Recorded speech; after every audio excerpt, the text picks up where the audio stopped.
Ya, toksik yang paling buruk itu bukan toksik dari makanan, bukan toksik dari minuman, bukan toksik dari pestisida atau bahan kimia, tapi toksik dari pikiran. Paling buruk. Ya. Seperti itu. Jadi yang terakhir apa? Yang terakhir, pertahankan dengan produk ciptaan Rabbmu. Yang pertama, bersihkan tubuhmu dengan puasa. Ya, yang kedua dengan berbuat baik. Yang kedua apa? Isi dengan bahan baku kita tadi apa? Asam amino. Ya, ini sebenarnya kan kurma asam amino, madu asam amino, teman-teman sekalian. Yang ketiga, ya, pertahankan dengan produk ciptaan Rabbmu. Poin pentingnya. Jadi nanti Anda mainkan kayak begitu. Jadi nanti misalkan nggak boleh makan nasi. Apakah kita melarang makan karbohidrat? Tidak. Makan karbohidrat tetap jalan. Tapi cari karbohidrat yang sehat. Contoh karbohidrat, contoh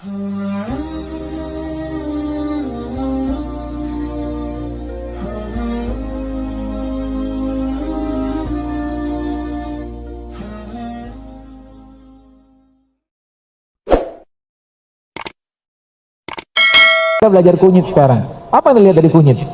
Bentuknya kayak apa? Kalau kita potong, kalau teman-teman melihat ya, kalau kunyit nanti coba dibuka gitu, ini agak gedean. Kunyit ini kan Allah menciptakannya seperti apa? Kayak seperti pembuluh darah. Ya kan?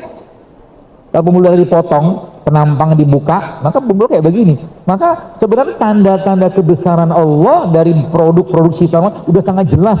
Maka kunyit ini teman-teman sekalian menjadi salah satu pembersih darah kan? Tapi kita punya satu sumber lagi nih, saya mau kasih aja resepnya nih.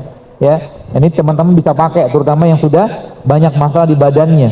Ya, nanti Anda ambil kunyit, potong aja kunyit kayak begini, lalu Anda blender sama, jadi kan gini, kalau kita lihat darah itu kan di dalamnya mengalir, jadi pembuluh darah dalamnya kan mengalir tuh darahnya. Ya, isinya apa? Beri dia pesan terbaik dari Allah melalui produk ciptaan Allah yang terbaik, salah satunya adalah habatus sauda. Ini nanti kunyit Anda ambil, ya, kupas gitu kan, lalu teman-teman blender, ambil mungkin kunyit mungkin satu ruas kayak beginilah, satu dua ruas lah, satu ruas cukup atau satu setengah ruas. Nanti Anda ambil mungkin satu sendok makan atau setengah sendok makan habatus sauda bubuk, ya, habatus sauda bubuk, lalu blender mereka tadi dengan kurma. Dicoba, kapan waktu terbaiknya dimakan atau diminum? Malam, mau tidur. Kenapa? Lihat kata Allah dalam Al-Quran, malam itu adalah waktu terbaiknya untuk istirahat. Maka malam bukan waktu terbaiknya untuk banyak makan.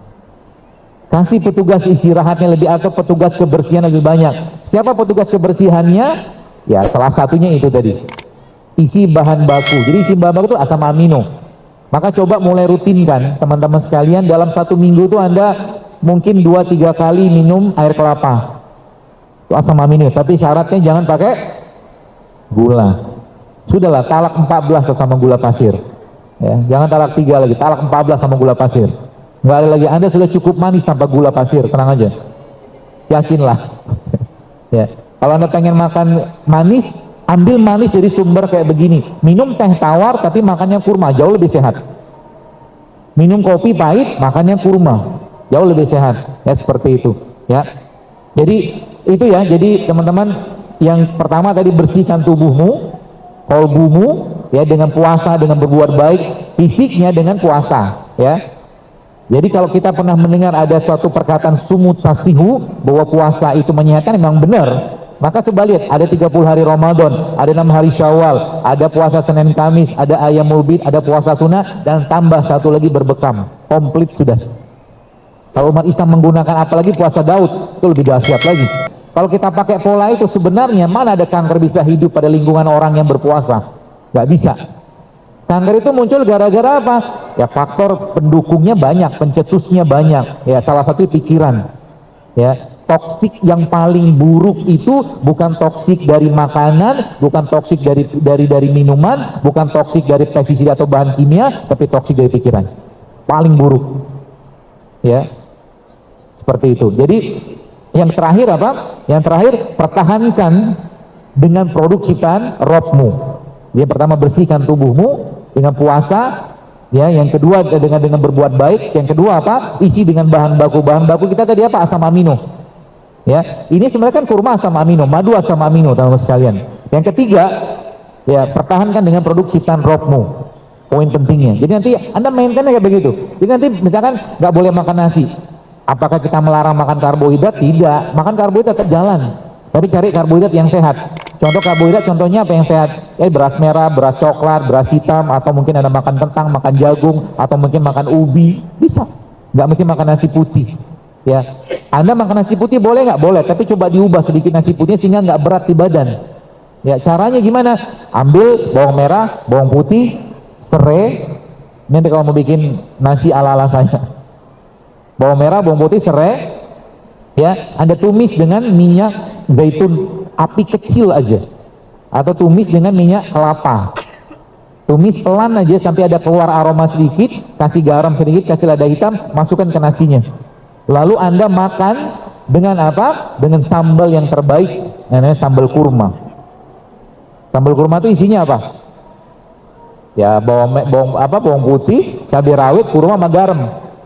Aduk-aduk tuh di nasinya, terus Anda cemplungin ke situ.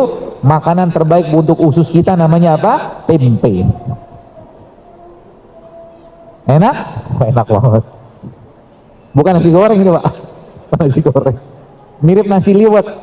Cuma nasinya apa? Karena nasinya sekarang ketika kita masukin cabai rawit, kita masukin bawang merah, bawang putih sama serai, dia ada teman nasinya, bukan gula sendirian. Sehingga buat badan kita nggak terlalu berat untuk dicerna. Ya, seperti itu. Jadi yang terakhir ya tadi ada pertahankan dengan produk ciptaan Allah. Indonesia kaya dengan produk ciptaan Allah yang luar biasa. Modal dua ini saja teman-teman sekalian kita bisa mendapatkan manfaat yang luar biasa. Nah, ini saya kasih resepnya. Resep di samping yang tadi yang bisa pakai tadi yang kunyit tadi, kemudian habatus sauda sama kurma itu ada blender, ini bisa untuk promil juga resep ini. Ya, baik bapaknya baik ibunya minum itu. Ya, buat promil juga bisa dipakai resep itu. Jadi kunyitnya mungkin kasih air panas sedikit, ambil disaring lalu di blender sama habatus sauda dan kurma. Kurma dibuang bijinya. Ya, nah yang terakhir teman-teman sekalian, Anda bisa pakai ini. Ya, resep ini isinya apa? Yang pertama jahe. Ya, jahe.